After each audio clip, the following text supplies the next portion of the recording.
Good morning, everybody, and welcome back to another episode of Coffee with the Critters, where we live stream every Sunday morning at 9:30 a.m. Eastern. You can find out more about what we do on our website, theanimalbehaviorcenter.com. And for those that may be new, my name is Laura Joseph, owner of the Animal Behavior Center. And we are an international educational center where we teach people all over the world how to interact with animals humanely, ethically, and scientifically, modifying behavior, teaching new behavior, and diving deep into enrichment, because all enrichment affects behavior. If it didn't, it's not enrichment, which is the partial topic of our episode today.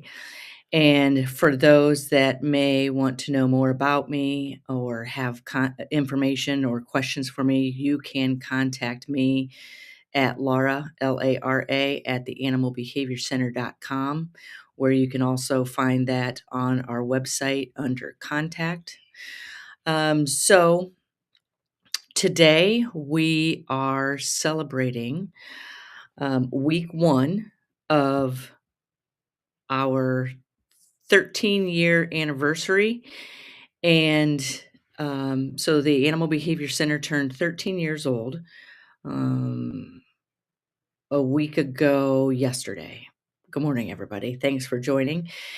So I have what I wanted to do for this week and for the next 4 weeks, is I am going to, sorry, I'm trying to get my screen situated. I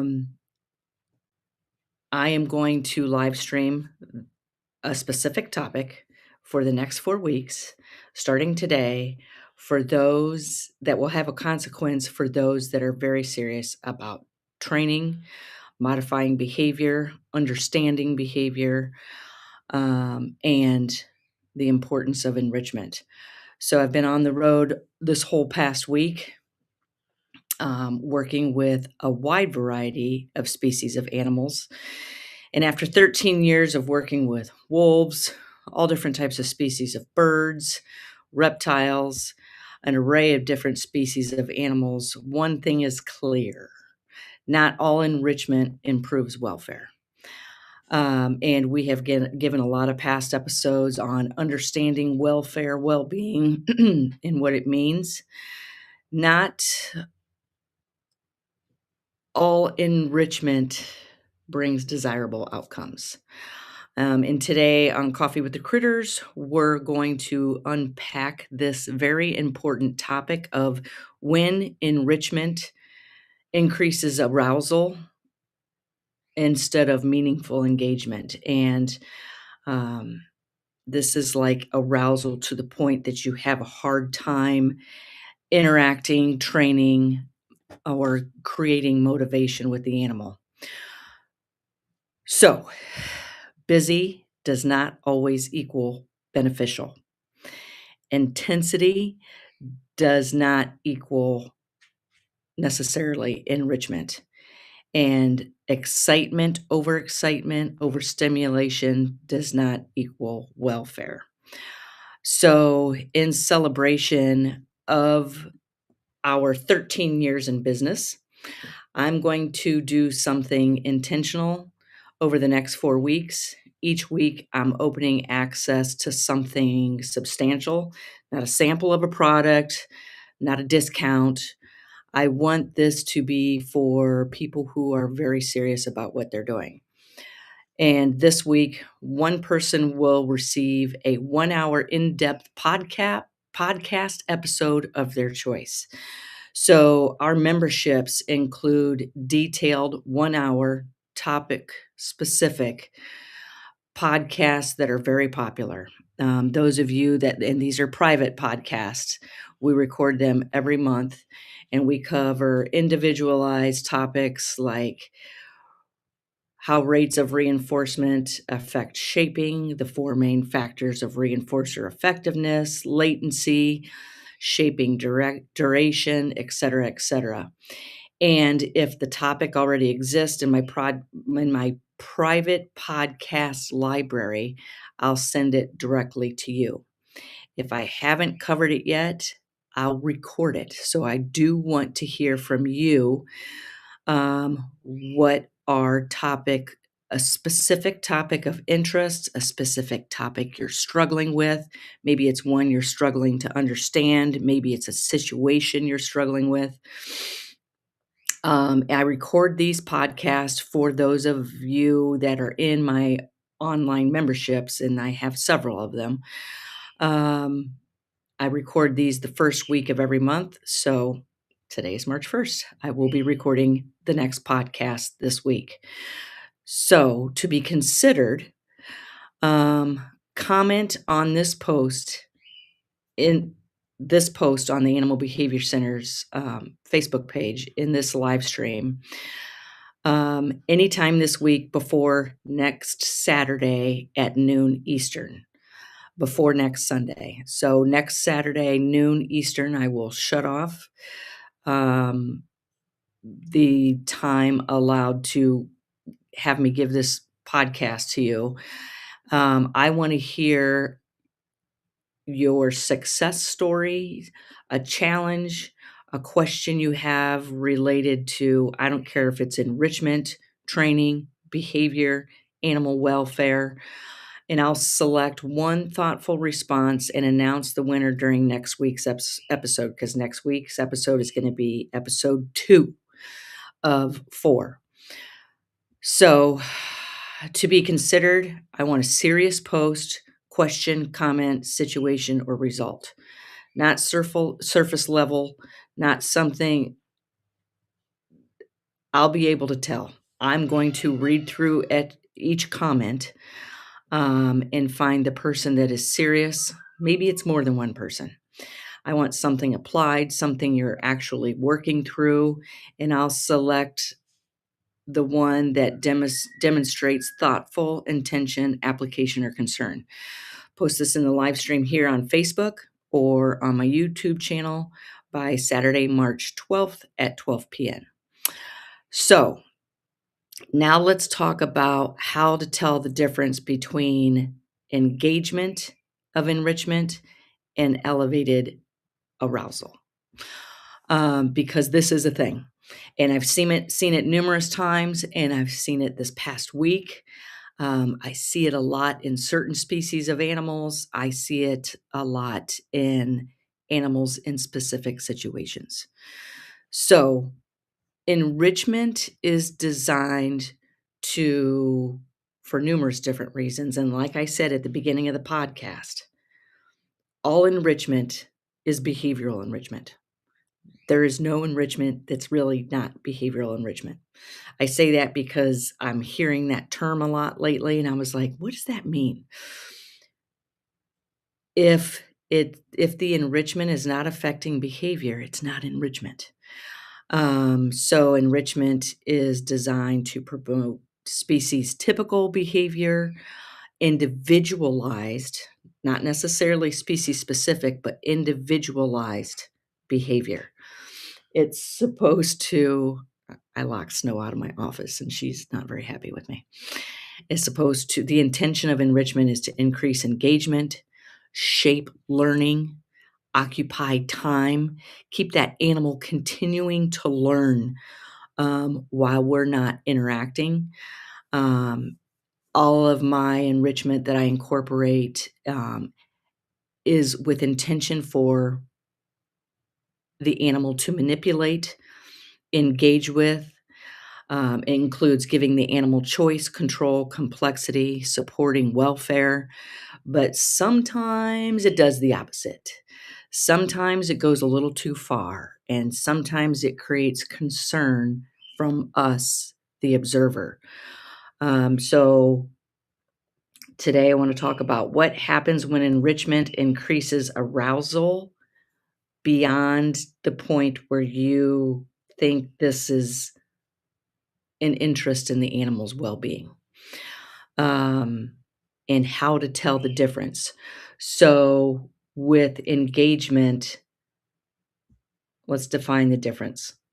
With engagement, I'm looking for sustained interaction, um, a healthy form of interest, um, measured effort, behavioral variability, investigation, curiosity, problem solving. And when I see a concern with elevated arousal, it's, oh, I forgot. Sorry. I forgot I have photos to show. So this is what I'm looking for when I'm looking for healthy enrichment. Good morning, everybody. Um, I want to see the animal investigating, manipulating, sorting through it. I want to see the animal obtain something, gain something beneficial for the animal's welfare. And yeah, this is okay. Now I'm back on track. Um, so when I'm looking for elevated arousal, you'll often hear me call it overstimulation, where the animal is so almost obsessive engaged with the enrichment that you can't get its attention. And you may get some resource guarding from that, looking at escalated intensity, rapid consumption, if it is something that the animal is supposed to consume, like eating it too fast, heightened vocalizations, increased tension. Um, and here's a photo. So this is Quincy, our beloved late Rottweiler. She became overstimulated, overfocused. I couldn't call her out of her focus on not the hose, not the water, but to be specific, the water coming out of the hose at a particular pressure. So in this photo, I wanted to show this is Quincy frothing at the mouth. And I did reach out to, I think it was Vicky Ronchetti, and I was like, "Are you seeing concern with this? Should I be concerned with this?" Because, and it's something, something similar is, and we were just talking about this last week, animals that chase lights. That may seem like it's fun, and funny, but you don't want to see what comes next. It causes that animal to be so engaged you can't pull the animal out of it, and a lot of times it leads to um, other behavior issues. So I wanted to show this is a behavior I did work on with Quincy because it was a concern. And what I was concerned with was this generalizing to other things. I have a lot of birds. I always train for accidents, plan for accidents. How am I going to happen? How am I going to react when an accident happens? And so what Quincy was focused on, and she is so focused on this hose nozzle in this particular photo because she knows what comes next. Because um, I saw the concern with what comes next. And she's so focused on it, she's frothing at the mouth. This is something else I'm watching, but I'm taking photos of part of my behavior modification plan. And she's doing exactly what I want, but I'm working on this concern because it can generalize to a lot of other behaviors. It's the pressure of the hose, the water coming out of the hose. So if it's that fast movement, I've got birds that fly fast. I do not want this to generalize to other situations such as that. And what I'm focused on in this photo is the observation of the white in the eye. The eye is pulled tight.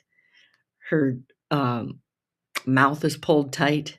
Her ears are perked, but she's doing what I'm asking, and that is focus. Focus on what I'm asking.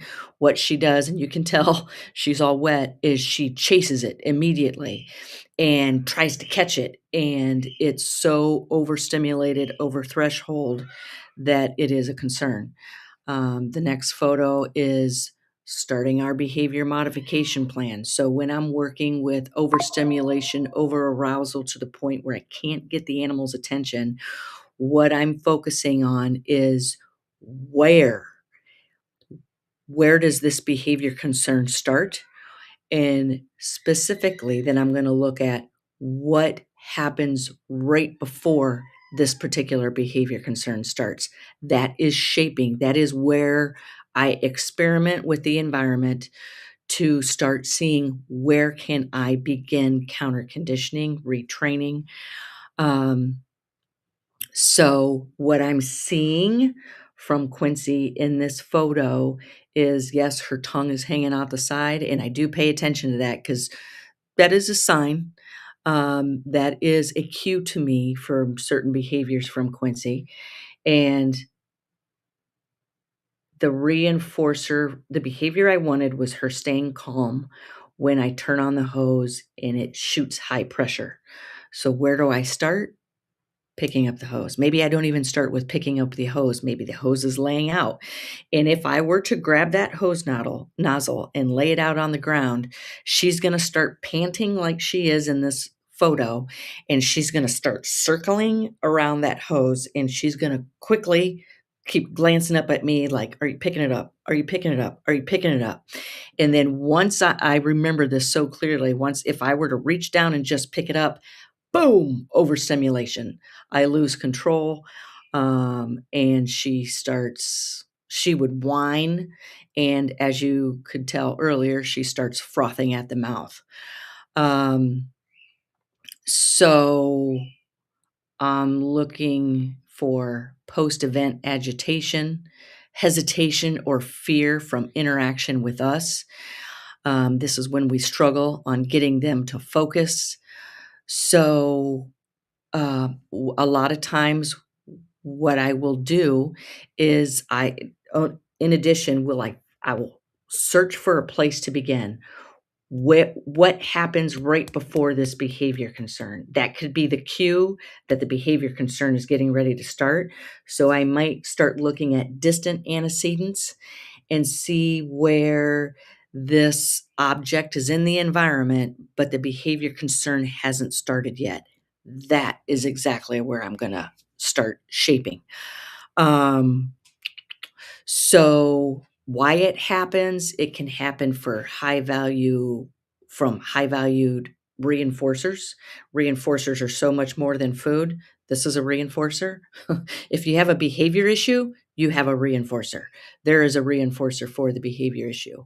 Um, Unpredictability can elevate arousal. So those are situations where I will start being very predictable. Competition can escalate behavior. A lot of times that leads to resource guarding. Resource concentration can create that guarding. And we mistake high energy for high value. So, observable indicators could be pacing, vocal escalation, resource guarding, rapid frantic consumption or movements. Um, Definitely lack of concentration, not being able to focus on us, what we are saying, doing, or asking. And just us walking up to the enclosure can cue the behavior. We worked on this with several different situations. I had one more photo. I wasn't sure I was going to show this or not because I see this a lot, and was part of a discussion on the importance of enrichment to a behavior team. And I said, hang on, there can be concerns with enrichment as well. Resource guarding that enrichment, um, enrichment where maybe it's been in the animal's environment for so long that it's the only one of the only forms of enrichment, such as a bell, something so simple like this, that it is the only thing the animal has. And because it lives in a very barren, stagnant environment, that it starts over bonding, it creates this unhealthy relationship attraction to this one particular object. And what I do with an animal, and I've worked with animals who have had things in their environment such as just a ball. It's all I have is a ball, or all they have is a bell, or all they have is a chain, or all they have is a rock or a stick. And that's the only thing they have in their environment that they consider enrichment, because they can interact with it, they can pick it up, they can move it, they can manipulate it. They become very overprotective of it. And that if you want to try to remove that, I highly suggest you do not. Because if that's all that animal has known for years, 1 year, 2 year, 30 years, you can create so much stress and so many behavior concerns from removing it.